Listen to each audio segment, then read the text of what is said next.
শিক্ষকের বিরুদ্ধে ছাত্রকে র্যাগিং এর অভিযোগ। হাওড়া আলামিন মিশনে হস্টেলে থেকে পড়াশোনা করত ওই ছাত্র। প্রায় এক মাস ধরে নিখোঁজ থাকার পর সেই ছাত্রটি জীবিত অবস্থায় না ফিরলে আত্মহত্যার হুমকি বাবা মায়ের। এই মুহূর্তে আমাদের সঙ্গে ফোন লাইনে রয়েছে প্রতিনিধি সঞ্জিত চক্রবর্তী। সঞ্জিত, এখনো পর্যন্ত পুলিশের তরফ থেকে কি ব্যবস্থা নেওয়া হয়েছে? দেখো, ঘটনার সূত্রপাত হচ্ছে 2024-এর 6 ডিসেম্বর বসিরহাটের মেধাবী ছাত্র, বিশেষ করে এবারে মাধ্যমিক পরীক্ষার্থী আব্বাস উদ্দিন মন্ডল, সে হাওড়া আলামিন মিশনে কিন্তু হোস্টেল থেকে পড়াশোনা করত। কিন্তু সেই 6 ডিসেম্বর সে হোস্টেল থেকে চলে যায়। সেই ছবি অর্থাৎ সিসিটিভি ফুটেজ ইতিমধ্যে সংগ্রহ করেছে মিশন কর্তৃপক্ষ এবং করে আরো তালায় একটি অভিযোগ দায়ের করেছে। কিন্তু নিখোঁজের অভিযোগ হলেও কিন্তু এখনো পর্যন্ত তার কোনো খোঁজ পাওয়া যাচ্ছে না। তারপরে বেশ কদিন পরে ওই স্কুলের সহপাঠীরা অর্থাৎ ওই ছাত্রের সহপাঠীরা 4টি চিঠি উদ্ধার করে।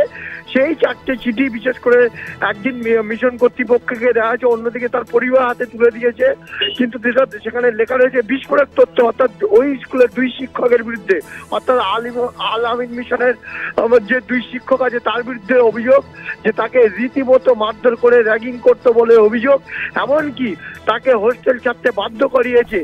এই অভিযোগের ভিত্তিতে পুলিশ কিন্তু নতুন করে কিন্তু পরিবারের লোক দুশ্চিন্তায় পড়েছে। প্রায় 1 মাস ধরে নিখোঁজ হওয়ার পরে পুরো এই শিক্ষকের বিরুদ্ধে কিন্তু র্যাগিং এর অভিযোগ তুলে মারধর এমনকি হোস্টেল ছাড়তে বাধ্য করেছে।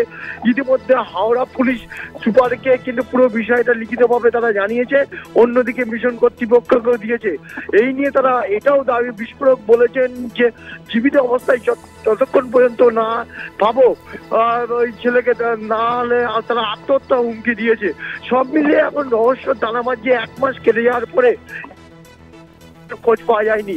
কিন্তু এই 6 ডিসেম্বর নিখোঁজ হওয়ার পরে তারপরে 21 ছাত্র নিখোঁজ হয়ে গিয়েছিল। তার 24 ঘন্টা পরে কলকাতার একটি জায়গা থেকে কিন্তু উদ্ধার করে প্রশাসন। কিন্তু এখন এই ছাত্রের খোঁজ না পায় রীতিমতো আতঙ্কিত হতাশাগ্রস্ত পরিবার। তারা রীতিমতো শোকাহত, তারা চাইছেন দ্রুত ওই ছাত্রের যাতে ফিরে আসে, অর্থাৎ ছেলেকে ফিরে পেতে চাইছে জীবিত অবস্থায়। না পেলে তারা কিন্তু বলছেন যে আমরা শেষ মেরে আত্মহত্যা করবো। এখন এই নিয়ে কিন্তু পুরো বিষয় কিন্তু প্রশাসন নতুন করে তদন্ত করবে। হাওড়ায় যে পুলিশ সুপারকে যেখানে লেখা রয়েছে প্রথমে নিখোঁজের অভিযোগ হয়েছিল, এইবার কিন্তু সরাসরি অভিযোগ করছে তার পরিবারের লোকজন। তারা নির্দিষ্টভাবে ওই 2 এখন প্রশ্ন হচ্ছে এই অভিযোগের পরে পুলিশ তদন্তে নতুন করে তথ্য উঠে আসে কিনা সেটা সময় সাপেক্ষে বলা যাবে। এখনো পর্যন্ত ওই ছাত্রের কিন্তু কোনো খোঁজ পাওয়া যায়নি। ধন্যবাদ তোমাকে সঞ্জিত।